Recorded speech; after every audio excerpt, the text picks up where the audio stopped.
Halo Fitness Mania, selamat datang di Dunia Derai. Kali ini saya akan bahas tentang 5 syarat bakar lemak. Jadi badan akan bisa menggunakan lemak sebagai yang namanya reserve energy. Ya betul ya teman-teman sekalian. Reserve energy artinya apa? Artinya yang saya sering bilang teman-teman, jangan pernah kecil hati kalau kita perutnya gemuk. Artinya kita punya tabungan energi yang besar yang siap pakai. Hanya akan terjadi kalau apa teman-teman sekalian? Nah ini syaratnya. Badan akan pakai tabungan energi yang ada di dalam yang namanya molekulnya trigliserida. Itu akan dipakai kalau apa? Nomor 1 teman-teman sekalian, kalau tidak terjadi kehadiran insulin.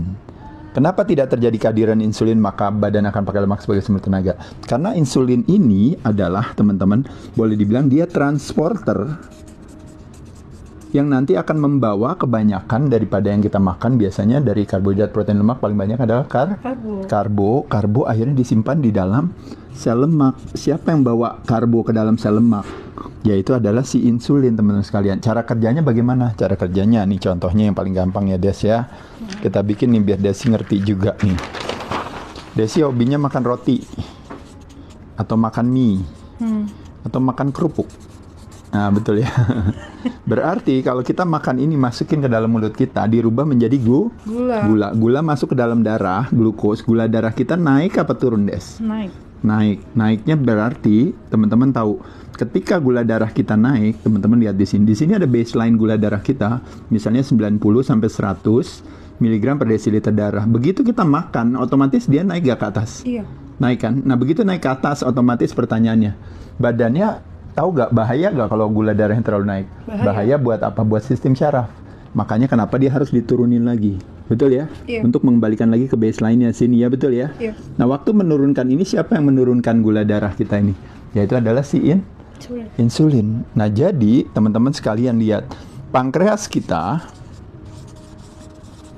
melalui yang namanya beta sel mengirim yang namanya insulin untuk apa? Menurunkan gula darah. Kebalikannya melalui alfa sel itu disebut yang namanya glukagon, menaikkan gula darah. Tapi poin ini nggak penting di sini dulu, kita penting yang di sini dulu aja.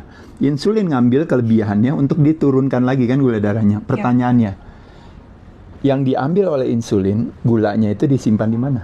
Nah, paham kan teman-teman sekalian? Nah, disimpannya di mana? Di tempat yang namanya gudang gula di badan kita. Itu yang disebut dengan namanya molekulnya namanya glikogen. Adanya di mana Des? 1, adanya di liver atau di hati kita, betul ya? Iya. Yang satu lagi adanya di otot rangka. Pertanyaannya adalah, liver kita terbatas atau banyak tempatnya Des? Terbatas. Makanya kenapa orang bilang kurang lebih kira-kira cuma 100 kilokalori aja yang bisa ada disimpan di liver kita. Paham ya? Ya. Nah tapi kalau otot rangka tergantung dari apa? Tergantung daripada apa? Latihannya. Kalau nggak pernah dilatih, berarti kapasitasnya sedikit. Kalau kita rajin dilatih, berarti kita punya sensitivitas terhadap insulinnya lebih banyak. Paham nggak teman-teman sekalian? Nah jadi teman-teman bisa lihat di sini. Jadi sebelum si roti dan mie disimpan ke dalam sel lemak, dibuanglah tepatnya ke dalam sel lemak, dia harus ibaratnya permisi dulu ke sini. Tapi masalahnya teman-teman nggak pernah latihan beban, ya, dan liver kita terbatas. Makanya kenapa akhirnya dari karbohidrat, di sini kan karbo kan, kenapa akhirnya menjadi lemak? Karena terjadi kreasi lemak baru. Nah itu yang disebut dengan namanya de novo, itu baru. Kreasi lemak, lipo kan lemak, genesis. Jadi de novo lipogenesis terjadi karena hal tersebut. Nah jadi poin dari cerita ini adalah teman-teman sekalian, bagaimana caranya gula bisa disimpan dalam sel lemak? Berarti membutuhkan kendaraan. Iya. Berarti butuh ada insulin. Pertanyaan saya, berarti kalau insulin ada, hanya terjadi kalau gula darahnya kita naik tinggi. Naik. Berarti yang bikin gula darah kita naik, berarti pasti akan menyebabkan terjadinya si Grab, si Gojek, si insulin itu hadir datang untuk membawa lemak ke destinasinya di sini, benar gak? Iya. Nah pertanyaannya, kalau si Grabnya nggak ada, berarti bisa nggak terjadi? Nggak bisa. Nggak bisa. Paham nggak teman-teman sekalian? Jadi kalau grabnya nggak ada berarti nggak bisa harusnya. Jadi ketika tidak terjadi kehadiran insulin, baru terjadilah yang namanya bakar Bakar lemak. lemak. Makanya pertanyaan saya, kalau pagi-pagi Desi perut kosong, Desi makannya telur, ada putih ada kuningnya, nggak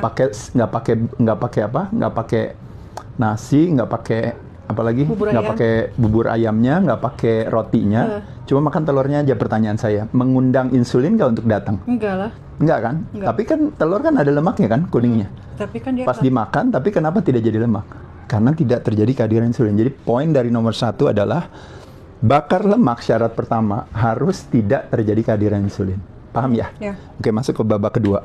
Babak kedua disebut dengan namanya ketika kita bangun tidur, betul ya Des ya? Ya. Waktu bangun tidur, kan badan kan sebenarnya bilang, begitu dia bangun, sebenarnya ketika dia bangun, teman-teman tahu gak waktu bangun tidur ya? Sebenarnya itu kan hubungan yang namanya ritme sirkadian. Jadi ketika kita kena sinar matahari kan kita kebangun. Ya. Nah waktu kebangun badannya bilang, kok kamu tidur dari tadi udah 6 jam, 8 jam, saya nggak dikasih makan gitu ya, bener gak? Jadi ada nuansa stres di sana sebenarnya. Kalau stres hadir itu berarti ada siapa Des? Kortisol. Kortisol hadir, betul ya? Ya. Kortisol hadir, makanya kenapa biasanya kecenderungan gula darah kita biasanya naik di pagi hari. Benar gak? Ya. Itu yang disebut dengan namanya fenomena fajar tadi.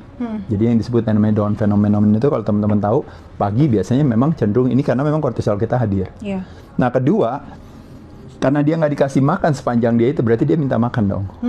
Tapi sama Desi bukannya dikasih makan, malah dikasih olahraga. Kaget dong dia. Pasti ya. Pada saat kaget terjadi yang namanya urgensi. Loh kok saya malah nggak dikasih makan, malah disuruh gerak, disuruh kerja. Nah pada saat itu terjadi yang namanya hormon of urgency yang disebut dengan namanya epinefrin atau yang dikenal dengan yang namanya adrenalin. Hadirlah si adrenalin ini. Nah lalu Desi bilang lagi, Pak Ade, tapi kan kalau seandainya pagi, masa saya disuruh itu apa gula darahnya nggak ngedrop turun ke bawah, betul kan? Ya kan? Gula darahnya kan mestinya turun ke bawah, orang nggak dikasih makan malah suruh kerja, suruh olahraga. Apa yang terjadi Des? Ingat yang tadi saya katakan tadi, yang sebelumnya, kalau seandainya gula darahnya naik, melalui beta sel akan diturunkan melalui insulin. Tapi ketika gula darahnya turun ke bawah, karena puasa, karena nggak dikasih makan, maka melalui alfa sel dia akan mengirim glukagon. Berarti hadir nggak glukagon di sini? Hadir glukagon di sini. Nah, ketika glukagon hadir di sini, pertanyaannya, kalau gitu berarti kalau nggak ada tenaga ya udah saya pakai aja otot sebagai sumber ini. Berarti ototnya saya pecah buat kasih saya tenaga karena saya nggak dikasih makan pagi. Dan tuh badannya bilang apa? Badan punya kecerdasan sendiri. Enak aja otot mahal, otot ada kebutuhannya di badan kita, betul ya? Iya. Daripada otot, kamu jangan pakai otot lah, pakai aja lemak.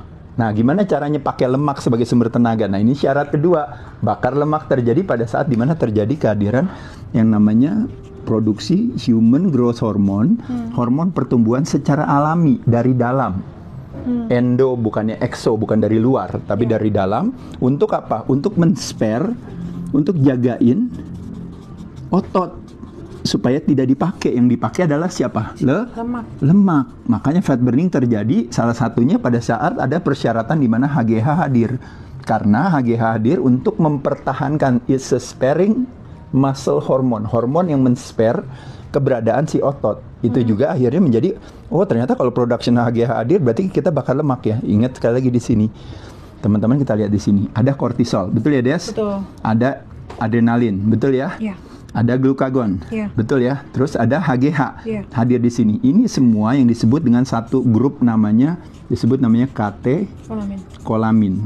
Adalah kumpulan dari hormon stres yang mengaktifasi yang namanya hormon sensitif lipase, sebuah area di badan kita di mana, nah teman-teman bisa lihat di sini, trigliserida, gliserol, nanti dipecah dari 3 menjadi 2, menjadi 1, menjadi si gliserol yang diproduksi oleh liver kita untuk apa? Untuk menggunakan apa? Kan nggak dikasih makan. Badannya punya kecerdasan sendiri untuk apa? Untuk, kan kalau istilahnya orang bilang gini, Pak Ade, saya kan perlu karbo buat kasih saya tenaga, betul ya? Iya. Jawabannya benar atau salah? Iya benar. Benar, tapi pertanyaannya karbo kan katanya harus diambil dari luar. Enggak juga. Enggak kan? Ya betul, tapi maksudnya poinnya kan orang kan cari karbo dari luar. Iya.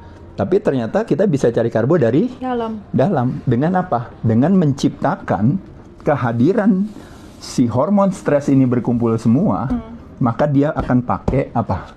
Dia akan pakai karbo dari dalam yang diproduksi oleh liver kita. Makanya terjadilah fat burning kedua, yaitu ada pada saat kardio perut kosong di pagi hari pada saat dilakukan. Itu tips nomor 2. Tips nomor 3, teman-teman sekalian.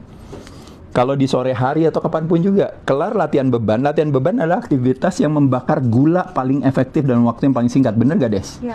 Kalau kita kardio, misalnya teman-teman makan dulu kardio, perlu waktu kurang lebih 20-30 menit untuk apa? Untuk bakar lemak kan, betul ya? Nanti saya jelasin di tips selanjutnya. Tapi poinnya adalah, kalau kita mau cepet bakar gula, yang gampang aja, kencengin massa otot, kencengin kontraksi otot kita, betul ya? Iya. Nah, jadi ketika otot kita dikencangkan, itu kayak sprint. Pertanyaan saya, kalau sprint bisa gak lewat dari 10 detik, Des? 1 menit gitu suruh sprint, nggak kuat kan? Kalau sprint itu kan harus sekuat-kuatnya, sekencang-kencangnya, bener gak? Iya. Kayak ngangkat beban juga ngangkat sekuatnya gitu. Bisa gak kuat ngangkat beban bisa sampai setengah jam gitu, gini-gini, terus nggak berhenti kan nggak bisa. Dia 1 menit aja udah pasti berhenti, makanya disebut anaerobik, betul ya? Betul. Tidak membutuhkan oksigen. Nah, teman-teman bisa lihat di sini. Jadi setelah latihan beban, jadi latihan beban kan membakar gula paling efektif dalam waktu paling singkat. Jadi latihan beban cuma 15 menit, gulanya turun nggak, Des? Iya. Pasti turun otomatis kan, betul ya? Betul. Nah, ketika turun gula darahnya, pada saat itu kita tutup sama kardio. Jadi jangan kardio dulu baru latihan beban. Kalau kardio latihan beban sebagai pemanasan aja nggak apa-apa. Tapi kalau mau menggunakan strategi syarat bakar lemak adalah, kalau seandainya misalnya saya tetap makan dulu, berarti saya harus latihan beban dulu, tutup sama kardio. Kenapa kardionya setelah latihan beban? Karena menggunakan aktivitas kardio untuk bakar lemak hanya akan terjadi pada saat dimana tidak terjadi kehadiran gula. Dan tidak hadiran gula dipenuhi dengan syarat latihan beban. Karena latihan beban habisin gula. Paham nggak, teman-teman? Ngerti ya, Des ya? Iya. Nomor 3. Dan nomor 4, nah ini yang tadi, mau bakar lemak pakai kardio, bisa gak, Des? Bisa. Jawabannya adalah apa? Hanya terjadi ketika kita memasuki yang namanya fat burning zona. MHR, maksimal detak nadi kita per menit, itu pakai rumus, ini rumus yang sederhana. Saya yakin teman-teman nanti ada rumus yang lebih canggih lagi. Tapi poin saya cuma mau bilang, 220 dikurangi umur sama dengan maksimal detak nadi kita per menit. Nah, kalau kita berbicara di bawah 60% dari MHR, maka badan pakai gula, Des, sebagai sumber tenaga. Di antara 60-80% maksimal detak nadi kita per menit, maka badan pakai apa? Pakai lemak sebagai sumber tenaga. Lewat daripada 80% dia akan pakai si otot. Nah, poin dari cerita ini saya cuma bilang, berarti fat burning zona ada di mana, Des? Di 60 sampai 80 daripada maksimal detak nadi kita per menit, itu yang harus kita masuki pada saat teman-teman mau bakar lemak.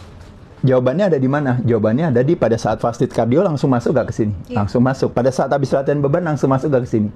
Masuk. Jadi syaratnya ini. Dan syarat ini memenuhi syarat gak? Tidak terjadi kehadiran insulin pada saat dimana kita memasuki 60-80% daripada maksimal detak nadi kita per menit. Paham ya? Paham. Oke, dapat. Dan terakhir yaitu adalah puasa. Nah, teman-teman nanti boleh belajar tentang staging of fasting, tapi secara umum teman-teman, untuk mencerna makanan itu 2-4 jam, nanti dia pakai simpanan makanan kita kurang lebih sekitar mungkin 4-8 jam. Lewat daripada 8-12 jam, dia udah mulai habis itu cadangan makanannya, lewat dari 12 dia udah pakai lemak sebagai sumber tenaga. Jadi puasa lewatin 12 jam, apalagi sampai up to 36 jam. Maka kita punya garansi untuk menggunakan lemak sebagai sumber tenaga. Masih bisa minum nggak, Des? Bisa. Minum teh, kopi, minum cuka apel, minum jeruk nipis, tapi nggak boleh minum apa? Yang ada gulanya. Yang ada gulanya atau yang mengandung gula. Misalnya kayak jus, air kelapa dan sebagainya, bukan ide baik. Jadi teman-teman sekalian, paham kan, Des, semuanya ya? 5 syarat buat bakar lemak. 1, insulin tidak hadir. 2, kardio perut kosong. 3, latihan beban tutup sama kardio. Nomor 4, kalau mau kardio, make sure kita hit 60-80% daripada maksimal detak nadi kita per menit.